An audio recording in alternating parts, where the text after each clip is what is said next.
Hello friends, అందరూ ఎలా ఉన్నారు? వెల్కమ్ టు అవర్ ఛానల్ పురాతన విజ్ఞానం. ఈరోజు మన వీడియో ఏంటంటే వినాయకుడు ముందు అందరూ గుంజిళ్ళు ఎందుకు తీస్తారు? అసలు విషయం తెలిస్తే మీరు కూడా తీస్తారు. పిల్లల నుంచి పెద్దల వరకు ఇష్టమైన దైవం గణపతి. వినాయకుడిని ప్రార్థిస్తే విఘ్నాలు తొలగుతాయి. ఇంట్లో కానీ వినాయకుడి ఆలయంలో కానీ భక్తులు గుంజిళ్ళు ఎందుకు తీస్తారో తెలుసా? వినాయకుడికి గుంజిళ్ళు అంటే ఎందుకు ఇష్టం? గుంజిళ్ళు తీయడం వెనుక శాస్త్రీయత ఉందా? ఈ విషయాలు తెలియాలంటే ఈ కథనం పూర్తిగా చదవండి. వినాయకుడిని పూజిస్తే ఏ పనిలోనూ ఆటంకాలు ఉండవని అందరూ నమ్ముతారు. కొంతమంది ప్రతిరోజు వినాయకుడిని దర్శించనిదే ఎలాంటి పనులు మొదలుపెట్టరు. ముఖ్యంగా ద్రవిడ సాంప్రదాయం పాటించేవారు పెద్దలైనా పిల్లలైనా వినాయకుడి ఆలయాన్ని దర్శించినదే కార్యాలయాలకు కానీ పాఠశాలలకు కానీ వెళ్ళరు. ఉదయం తొందరగా పెద్దగా పూజలవి చేయలేకపోయినా వినాయకుడి ముందు కనీసం 3 గుంజీళ్ళు తీసి తమ రోజువారీ పనులకు వెళ్ళేవాళ్ళు ఎంతోమంది ఉన్నారు. అసలు వినాయకుడికి గుంజిళ్ళు అంటే ఎందుకంత ఇష్టం? దాని వెనుక ఉన్న పురాణ గాథలు తెలుసుకుందాం. కైలాసం వెళ్ళిన విష్ణుమూర్తి. ఒకసారి శ్రీ మహావిష్ణువు శివుని దర్శనం కోసం కైలాసం వెళ్ళారు. శివుని దర్శనం అయిన తర్వాత విష్ణువు తన శంఖ చక్ర గదాయుధాలన్నీ పక్కన పెట్టి శివునితో కూర్చొని లోకాభిరామాయణం మొదలు పెడతారు. శివుడు విష్ణువు సంభాషణల్లో మునిగి ఉండగా అటుగా వచ్చిన బాలగణపతి స్వర్ణ కాంతులతో గదగదలాడుతున్న సుదర్శన చక్రాన్ని చూసి ముచ్చటపడి దానిని చేతిలోకి తీసుకొని అమాంతం మింగేస్తారు. ఈ విషయాన్ని శివుడు కానీ విష్ణువు కానీ గమనించరు.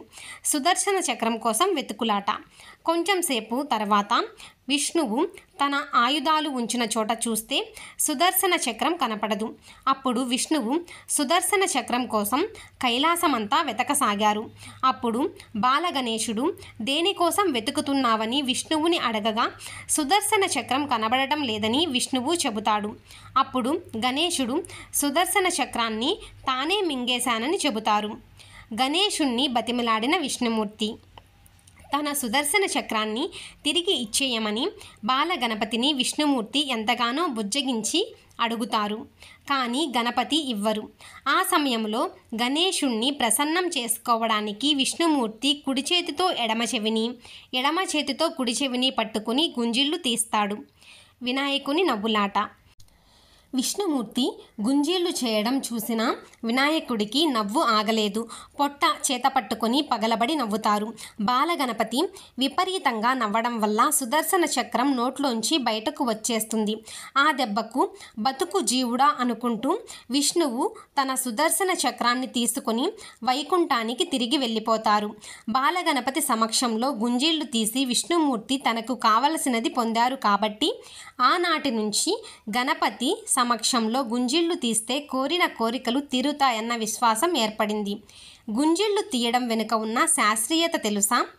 మన చెవులకు చివర ఉన్న తమ్మెలు అంటే కమ్మలు ధరించే ప్రదేశం చాలా సున్నితముగా ఉంటుంది. ఒక క్రమ పద్ధతిలో ఆ ప్రాంతంలో సున్నితంగా ఒత్తిడి కలిగిస్తే మెదడులోని బుద్ధికి సంబంధించిన నరాలు చురుగ్గా పనిచేసి తెలివితేటలు పెరుగుతాయని శాస్త్రజ్ఞులు చెబుతారు. అందుకే విద్యార్థులు గణపతి ముందు గుంజిళ్ళు తీస్తే బుద్ధి పెరుగుతుందని అంటారు. పెద్దల మాట చద్దిమూట. మన పెద్దలు ఏర్పాటు చేసిన ప్రతి నియమం వెనుక తప్పకుండా ఓ శాస్త్రీయత ఉంటుంది.